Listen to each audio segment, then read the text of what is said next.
अस्सलाम, कैसे हैं आप लोग। मैंने आपके साथ लास्ट टाइम केस नंबर 43, फिर उसके बाद 44, 45, 46 में ख्याल 47 तक हमने कर ली या 48 तक भूल गई हूँ। मैंने कुछ अपलोड करना है, तो प्लीज़ आप जो है ना मुझे अगर मेरा चैनल आपको समझ में आ रहा है, अच्छा लग रहा है, तो उसे सब्सक्राइब कर लीजिए और कमेंट ज़रूर कीजिए। अच्छा, जैसे कि मैंने लास्ट अपने वीडियो में भी आपसे कहा था कि आप कुछ MCQs वगैरह मुझे भेज देंगे, किस तरह के FCPS पार्ट 2 में मेडिसिन में अब आ रहे हैं सवाल ना। मुझे किसी ने लिखा था कि MCQs ही आते हैं, तो मतलब सिनेरियो बेस्ड। तो मैंने आपके लिए ना new England Journal of medicine में से निकाले हैं, क्योंकि मैं सिर्फ वही एक जर्नल पढ़ती हूँ, तो उसी के रेफरेंसेस मैंने लिए आपके लिए। ठीक है, 5 मैंने बनाए हैं, तो उनको देख लेते हैं। जो भी एक्सप्लेनेशन उसमें दिया हुआ है वही मैं आपको सब बताऊंगी। ठीक है, तो पहला जो है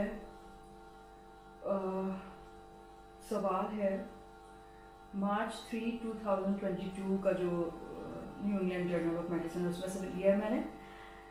Which one of the following additional medical treatment is most appropriate for a 75-year-old woman with hypertension and hyperlipidemia who presents several days after the onset of left face, arm and leg weakness, whose recurrent medications include aspirin 81 mg daily and hydrochlorothiazide 25 mg daily, and whose MRI shows a lacunar stroke in the right internal capsule and no evidence of severe intracranial vascular stenosis।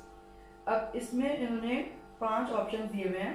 पहला है initiate warfarin, मतलब इस scenario में आप ये करेंगे, या initiate a statin. फिर है increase the dose of aspirin to 325 milligram per day. D है substitute immediate release dipyridamole for aspirin. और E you will start intravenous heparin. क्या करेंगे आप? अब देखें, ऊपर सिनेरियो है कि 75 ईयर ओल्ड लेडी है, हाइपरटेंशन हाइपरलिपिडीमिया है, काफी दिन हो चुके हैं उसको स्ट्रोक हुए हुए। ठीक है, फौरन वो नहीं आई है।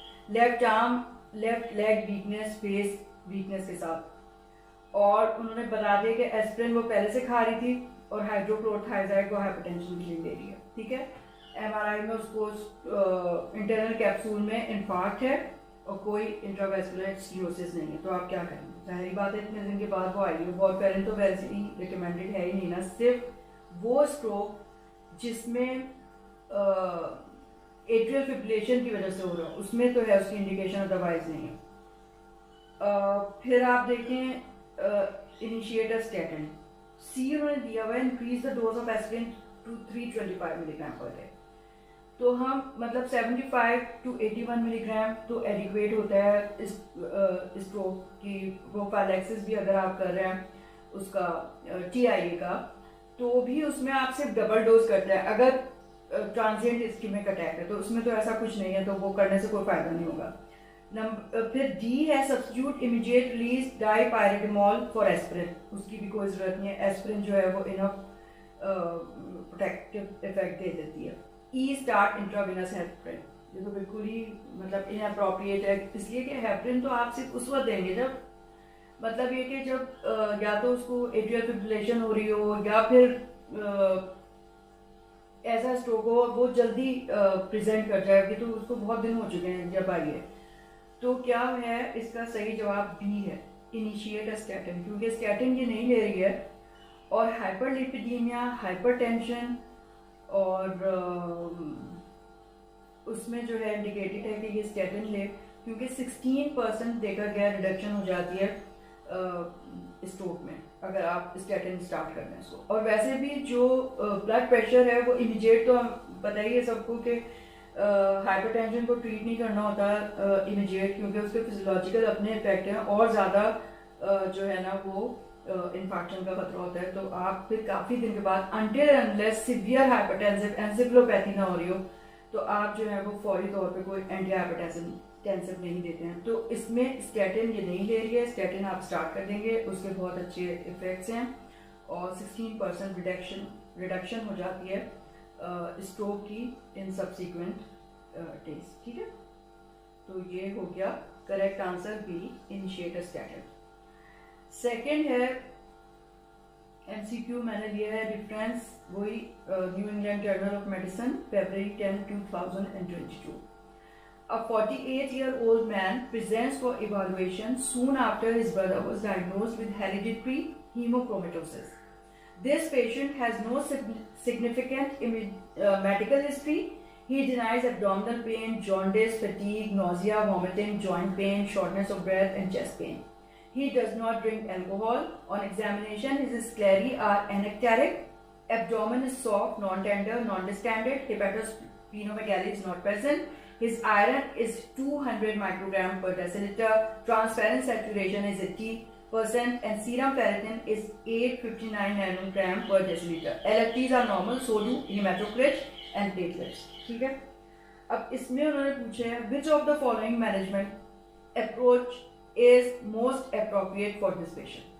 इन्होंने management approaches दी हुई है. Number 1 begin defuroxamine. फिर है इनिशिएट रेगुलर थेराप्यूटिक फ्लेबोटमी. फिर है सी बिगिन पेनिसिलमीन. फिर डी है बिगिन विटामिन सी सप्लीमेंटेशन. फिर है E repeated serum ferritin level in 1 year. क्या करेंगे? डेफुरोक्सामीन.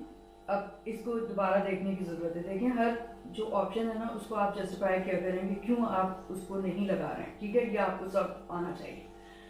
तो डेफुरोक्सामीन आप क्यों नहीं देंगे इसको? मतलब ये कि इन्होंने बताया हुआ कि पेशेंट जो है वो एसिम्प्टोमेटिक है. मतलब ये कि उसके भाई को हेरेडिटरी हीमोक्रोमेटोसिस डायग्नोसिस हुई है. वो फॉलोअप मतलब वो चेकअप के लिए आया कि अब उसे क्या करना है क्योंकि हेरेडिटरी है और उसको कोई क्लिनिकल हिस्ट्री अभी मेडिकल सिग्निफिकेंट नहीं है.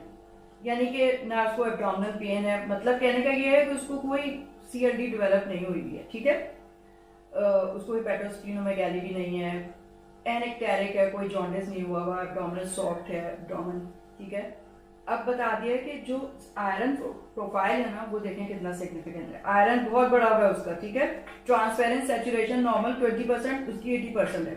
सीरम फेरेटिन 859 नैनोग्राम अप्रोचिंग 1000 ही समझे 850 तो हो गया नैनोग्राम पर डेसिलिटर. LFT भी नॉर्मल है और यहाँ क्या बताया हेमाटोक्रिट भी नॉर्मल है, प्लेटलेट भी नॉर्मल है. हेमाटोक्रिट देखें अगर तो डेफुरोक्सामीन की इसलिए कोई ज़रूरत नहीं है उसको. ठीक है, इसको CLD डेवलप नहीं हुई है, उसको कोई एनीमिया भी नहीं है, तो आप कोई दूसरा ऑप्शन इसके लिए देंगे. इनिशिएट रेगुलर थेराप्यूटिक फ्लेबोटमी या फिर पेनिसिलमीन. पेनिसिलमीन तो भाई हीमोक्रोमेटोसिस का तो कोई इलाज ही नहीं है. ये तो उसमें दिया जाता है विल्सन डिजीज में. ठीक है, तो वो उसमें तो नहीं देंगे. Begin vitamin C supplementation. अगर वो चूक कर दिया आपने तो आयरन और एब्जॉर्ब होने लगेगा विटामिन सी की वजह से. ठीक है, तो वो बिल्कुल भी inappropriate, you will not do. Repeat serum ferritin level in 1 year. 1 year के बाद अगर सीरम फेरेटिन लेवल कराएंगे आप तो कोई फायदा ही नहीं है ना.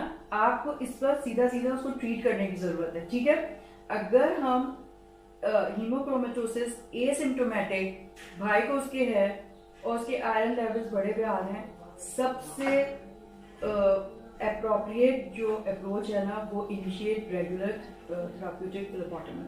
ठीक है, इजीएस्ट वे. कुछ भी नहीं देना आपको. एनीमिया उसको है नहीं कि आपको आयरन क्रिएशन वगैरह की जरूरत है. ठीक है, तो आप फ्लेबोटमी उसका शुरू करवा दें. अगर नहीं कराएंगे तो फिर CLD उसको डेवलप हो जाएगी. मतलब ये देखा गया है अगर प्रोफाइलेक्टिकली फ्लेबोटमी हेरेडिटरी जिसको चांस हो उसको करवा दें आप तो उसकी CLD और ये सब सिरोसिस विरोसिस हीमोक्रोमेटोसिस की वजह से वो बहुत उसके कम चांसेस होते हैं. ठीक है, डेवलप नहीं होती है तो वो करेंगे. और बगैर ट्रीटमेंट किए हुए अगर आप आयरन 1 साल के बाद कराएंगे तो वो और बड़ा हुआ है. तो ट्रीटमेंट करें फिर उसके बाद आप उसको फॉलो करें. सही है, तो इसका सही आंसर बी है, इनिशिएट रेगुलर थेराप्यूटिक फ्लेबोटमी. अच्छा, MCQ 3 जो मैंने लिया रेफरेंस वो new England Journal of medicine 10 फरवरी 2022 का है. A 22-year-old woman presents to emergency department with severe head and neck pain for past 8 hours. She has a temperature of 39 degrees centigrade, pulse 120 beats per minute, BP 120/70, In the ER, she experiences a self-limited generalized tonic-clonic seizure that lasts 10 seconds. She is up to date with COVID-19 vaccination. Lab test showed TLC of 15,000 per millimeter cube, hemoglobin 13.1, glucose 100, sodium 138. ठीक है, अब इन्होंने क्या पूछा है आपसे? After obtaining blood cultures and initiating dexamethasone and empiric antimicrobial therapy, what would be the next step in evaluating this patient? A है test for pneumococcal urinary antigen.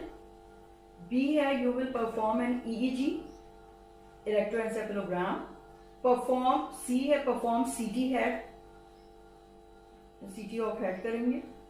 D perform lumbar puncture और E order MRI of the brain. अब सबको आपने justify करना है इसमें, ठीक है? अब क्या इन्होंने सिनेरियो दिए हुए? यंग फीमेल है 22 ईयर ओल्ड और हेड एंड नेक पेन है, उसको पास्ट 8 आवर्स से टेम्परेचर देखें, मतलब इतनी टॉक्सिक हो रही है वो, टेम्परेचर उसको बढ़ा हुआ है इतना, पल्स 120 बीट्स, जाहिर बात है कि वो टेम्परेचर की वजह से उसका टैकीकार्डिया हुआ है, बीपी उसका ठीक है, और ईआर में उसको एक जनरलाइज्ड टोनिक क्लोनिक सीजर भी हो गया, जो वो सेल्फ लिमिटेड है, मतलब खुद ही फिर 10 सेकेंड्स तक रहा. अप टू डेट है सारी, कोई उसकी कोमोबिड नहीं है, कोविड-19 की वैक्सीनेशन हुई है, टीएलसी देके बढ़ा हुआ है, 15,000 हुआ है, हीमोग्लोबिन सही है, ग्लूकोज भी सही है. ये इसलिए बताया आपको कि मतलब कोई हाइपोग्लाइसीमिया, सोडियम हाइपोनेट्रीमिया वगैरह की वजह से उसको फिट नहीं हुआ होगा, है ना. अच्छा, अब जो है आपने, क्योंकि मेनिंजाइटिस की पिक्चर बन रही है ना, जो पेशेंट आएगा आप करके देख लेंगे, हेड स्टिफनेस होगी और कंडिक साइन पॉजिटिव होगा, उसमें दिया हुआ नहीं है बहरहाल, तो आपको एंटी माइक्रोबियल थेरेपी ही शुरू करनी है ना, यानी कि एम्पेरिक डेक्सामेथासोन के साथ. तो नेक्स्ट स्टेप क्या होगा? Test for pneumococcal urinary antigen. ज़ाहिर है मेनिंजाइटिस में तो कोई ऐसी इसकी अहमियत नहीं है कि हम न्यूमोकोकल यूरिनरी एंटीजन कभी कराते हो, तो ये तो गलत है. परफॉर्म ईईजी, सेल्फ लिमिटेड है, सिंगल है. ईईजी जो है अगर हम कराएंगे और डिले करेंगे, पेशेंट इतनी एक्यूट और टॉक्सिक है, उसको कोई इमीडिएट उसकी ज़रूरत है ना, तो ईईजी हमारा जो स्टेप है वो इमीडिएट स्टेप नहीं होना चाहिए. अगर उसको होते रहते हैं और भी फिट्स, फिर हम उसको नेक्स्ट जो हमारी ज़रूरी इन्वेस्टिगेशन है उसके बाद कराएंगे, ठीक है. तो ये भी गलत है ऑप्शन. सी परफॉर्म सीटी ऑफ द हेड, या नीचे उन्होंने दिया ऑर्डर एमआरआई ऑफ ब्रेन, या परफॉर्म लंबर पंक्चर. अब देखें ज़्यादातर हमारे पास जो मेनिंजाइटिस के पेशेंट होते हैं, हम सस्पेक्ट कर रहे होते हैं, कोई इसमें फोकल न्यूरोलॉजिकल डेफिसिट नहीं होता, कोई उनको सीजर की हिस्ट्री या सीजर उस पर नहीं हुआ होता, तो हम डायरेक्ट लंबर पंक्चर ही कर देते हैं ना. मतलब ये कि थोड़ा एक्सक्लूड करके कि भाई इंट्राक्रैनियल प्रेशर इसका इंक्रीज नहीं हुआ है, तो लंबर पंक्चर ही इंडिकेटेड होता है. लेकिन इसमें नहीं है लंबर पंक्चर इंडिकेटेड, क्योंकि इसको एक टोनिक क्लोनिक सीजर हो चुका है, और इसको ना अगर आप लंबर पंक्चर करेंगे तो टेम्पोरियल हर्निएशन होने का खतरा होता है, तो बिल्कुल भी नहीं करा जाता, या फिर इंट्राक्रैनियल प्रेशर इंक्रीज होने का ये इंडिकेशन हो सकता है. तो ऐसे पेशेंट में फिर हमेशा आपको सीटी हेड कराना चाहिए इमीडिएटली. एमआरआई क्यों नहीं कराएंगे? जो हमें सीटी हेड में मालूमात मिल जाएगी, हमें बिला बजेगी इतना महंगा और कॉम्प्लिकेटेड एमआरआई कराने की तो ज़रूरत नहीं है, उसमें भी वही चीज़ आपको मिल जाएगी ना, तो आप सीटी प्लेन करवा दीजिए उस वक्त, ताकि आपको पता चल जाए कि कोई इसको कोई और चीज़ तो नहीं है जिसकी वजह से ये हो रहा है, उसको इंट्राक्रैनियल प्रेशर इंक्रीज तो नहीं है. तो फिर नेक्स्ट स्टेप, फिर आप जब उसको स्टेबलाइज कर लेंगे, फिर आप लंबर पंक्चर करेंगे, ठीक है. तो इसका क्या हो गया? सी ही करेक्ट आंसर है, यानी परफॉर्म सीटी ऑफ द हेड. सही है. एमआरआई क्यों नहीं करेंगे? एमआरआई में ज़्यादा टाइम लगेगा, एमआरआई महंगा होता है, एमआरआई में भी वही चीज़ें आपको मिलेंगी जो आपको सीटी में पता चल जाएगा, तो फिर एमआरआई मत कराइए. 4 है उसका एमसीक्यू जो मैंने लिया है, रेफरेंस वही NEJM January 27, 2022. A 65-year-old woman presents with a 4-week history of cough, fevers and night sweats. Her expectorate has been blood tinged for the past week and has lost 7 kg weight in the past 2 months. She is thin and has right-sided post-tussive A chest radiograph shows a thick walled cavity in the right upper lobe. ठीक है। अब इन्होंने पूछा है which one of the following next step is best to establish the diagnosis in this patient. ठीक है, कौन सी मतलब सबसे बेस्ट इन्वेस्टिगेशन होगी कि आप डायग्नोस कर लें। ए है bronchoscopy and transbronchial biopsy, B है serum interferon gamma release assay, C है ट्यूबरकुलिन स्किन टेस्ट, डी है sputum stain and culture of acid fast bacilli, E है CT guided biopsy of the cavity lesion. क्या है तो आप देखेंगे history में पहले फिर से देख लीजिए। 65-year-old वुमेन है, 1 महीने की हिस्ट्री है, कॉफ की, फीवर हो रहा है, नाइट स्वेट्स हो रहे हैं, ठीक है, एक्सपेक्टोरेट ब्लड टेस्ट है पास्ट वीक से, 7 kg वेट 2 महीने में उसका कम हो गया, राइट साइडेड पोस्ट रेसिव ब्रेल्स भी हैं, chest radiograph thick wall cavity भी दिखा रहा है राइट अपर लोब में। तो हम तो अपने सेटअप में तो जाहिर है उसको ट्यूबरकुलोसिस ही समझेंगे ना, सबसे पहले उसी को आपने वो करना चाहिए। तो ब्रोंकोस्कोपी ट्रांसब्रोंकियल बायोप्सी तो बिल्कुल भी उससे आप पहला स्टेप तो ये नहीं लेंगे ना डायग्नोसिस करने के लिए, ठीक है। वो तो उस वक्त करेंगे कि अगर किसी को अब इसमें है कि भाई स्पूटम आ रहा है ना, स्पूटम जिनमें नहीं आ रहा होता है, फिर उसमें आपको ब्रोंकोस्कोपी वगैरह और ब्रोंकियल ब्रशिंग वो लेके फिर करनी होती है डायग्नोसिस। तो इसमें तो उसको स्पूटम आ रहा है तो आप स्पूटम चेक कर सकते हैं। सीरम इंटरफेरॉन गामा रिलीज ऐसे, सी ट्यूबरकुलिन स्किन टेस्ट, इन दोनों की कोई डायग्नोस्टिक वैल्यू तो नहीं है कि वो डिफ्रेंशिएट कर दे कि ट्यूबरकुलोसिस इसकी एक्टिव है या जो है वो एक्टिव नहीं है, वो कराएंगे तो आपको पता तो नहीं चलेगा, ठीक है। तो ये दोनों भी inappropriate. Sputum stain and culture for acid fast bacilli, यही आपका है। स्पूटम में आप स्टेन कर दें और कल्चर करने को दे दें, ठीक है ना। तो ये सबसे सही लग रहा है। CT guided biopsy of the cavity lesion, ये भी आप नहीं करेंगे, इसलिए कि पहले आप डायग्नोस तो कर लेना।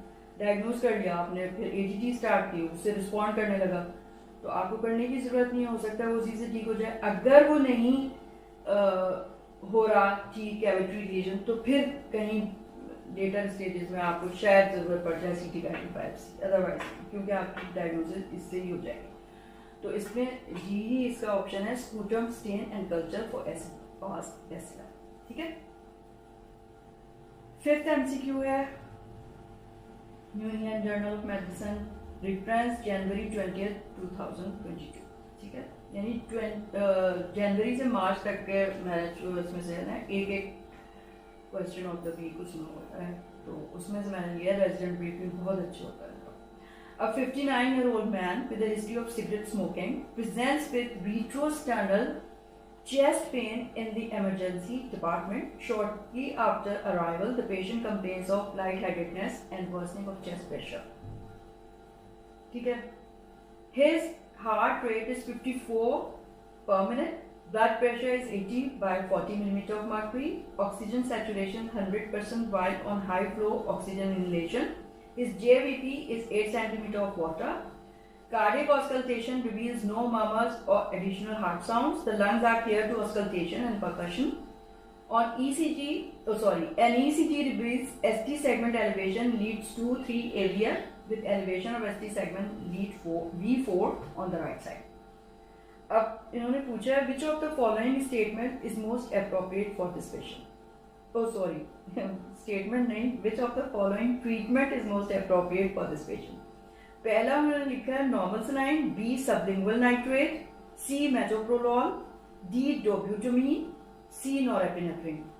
अब पहले आप ऊपर देखिए दोबारा से, 59-year-old मैन है और रिस्क फैक्टर बता दिया है कि वो सिगरेट स्मोकर है, रिट्रोस्टर्नल पेन हो रहा है, ठीक है। और फिर उसके बाद जब वो ER में आया तो लाइट हेडनेस हो रही है और वो बेहोशी सी हो रही है उसको, चेस्ट प्रेशर बढ़ रहा है उसको, यानी कि हार्ट अटैक हो रहा है उसको, मायोकार्डियल इंफार्क्शन की पिक्चर है।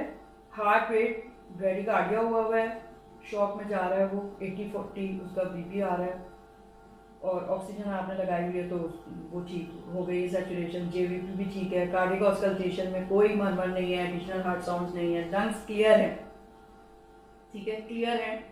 ECG रिवील क्या कर रहा है, इंफीरियर वॉल MI रिवील कर रहा है, 2-3 AVF में ST सेगमेंट एलिवेशन आ रही है और lead V4 on the right side, यानी चेस्ट लीड V4 में, अब जो है ना, आप इसमें ही देख लें, जब भी पेशेंट में आपने देखा कि हार्ट अटैक के साथ वो आया एमआई और इंफीरियर वॉल एमआई आ रहा है, तो आप राइट वेंट्रिकुलर इन्फार्क्शन का उसमें होता है चांस, ठीक है।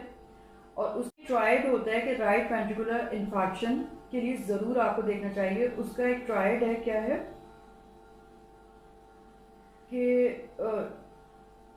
हाइपोटेंशन हो रहा होता है, ठीक है, शॉक में जा रहा होता है पेशेंट, हाइपोटेंशन, डिस्टेंडेड उसकी नेक वेन्स होती हैं, लेकिन चेस्ट क्लियर होते हैं, कोई क्रेपिटेशंस आपको नहीं मिलती। तो ये उसकी तरफ इशारा कर रहा है कि राइट वेंट्रिकुलर इन्फार्क्ट हो चुका है, इसको हाइपोटेंशन में जा रहा है।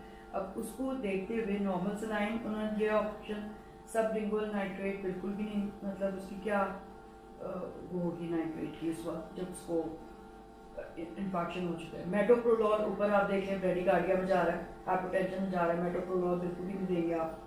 डॉब्यूटामाइन क्यों नहीं देंगे, कार्डियोजेनिक शॉक में नहीं जा रहा है, इसके चेस्ट क्लियर है ना, ट्राइड जो है वो राइट वेंट्रिकुलर इन्फार्क्ट की तरफ इशारा कर रहा है ना, क्योंकि इसके लंग्स क्लियर हैं, डिस्टेंडेड वेन्स हैं, हाइपोटेंशन है। तो डॉब्यूटामाइन तो आप उस वक्त देंगे ना जब इसको कार्डियक फेलियर हुआ हो और कार्डियोजेनिक शॉक में जा रहा हो, तो वो चीज़ नहीं है। नॉरएपिनेफ्रिन देंगे आप, नॉरएपिनेफ्रिन क्यों नहीं देंगे, इसलिए कि ये पेशेंट जो है ना वो प्री लोड डिपेंडेंट है। अब ये सब आफ्टर लोड वाली आप चीज़ें नहीं देंगे ना, इसको मेटोप्रोलॉल, सबलिंगुअल नाइट्रेट सब वेसोडाइलेशन करेंगी, नॉरएपिनेफ्रिन वो भी नहीं इंडिकेट, ठीक है। तो सबसे चीज़ क्या है, नॉर्मल सलाइन। हमेशा आप नॉर्मल सलाइन, चेस्ट क्लियर आ रहे हैं उसको, आप उसको जो है एक बोलस नॉर्मल सलाइन करेंगे, ठीक है। तो इसका बीपी और ये सब इम्प्रूव हो जाएगा। राइट वेंट्रिकुलर इन्फार्क्ट को आपने देखा ना, तो correct answer is normal saline. अब ये मैंने 5 सवाल आपके इकट्ठे किए थे, जितनी भी मैंने आपको एक्सप्लेनेशन दी है वो सब new England Journal of medicine से मैं पढ़ती हूँ और बहुत अच्छा होता है, मुझे बहुत मज़ा आता है। रोज़ाना मेरे पास इसके वो अपडेट्स आ रहे होते हैं, तो मैं उसी में से फिर, और एक वीक में इनकी रेजिडेंट ब्रीफिंग होती है, वो बहुत अच्छी होती है, उसमें क्वेश्चन ऑफ द वीक होता है, इतने सारे इमेजेस होते हैं, इमेजेस चैलेंज होते हैं, तो मुझे करने में बहुत मज़ा आता है और सही निकला है मेरा, तो मुझे बड़ी खुशी होती है कि मैंने सही किया। ठीक है, तो ये आज हमने कर लिया। आज मैंने केस नहीं किया था, मैंने कहा कि फिर आपको इसी तरह से मैं करवा दूँ, ठीक है। तो प्लीज़ मुझे कमेंट ज़रूर कीजिएगा, उससे मेरा हौसला बढ़ता है और मैं इतनी मेहनत भी करती हूँ, आप देखें सब निकालती हूँ, फिर उसको पढ़ती हूँ, फिर आपके लिए बनाती हूँ, ठीक है। तो थोड़ा सा तो मैं डिजर्व करती हूँ कि आप मुझे कमेंट करते हैं। Thank you so much. Okay, take care, हाफिज़।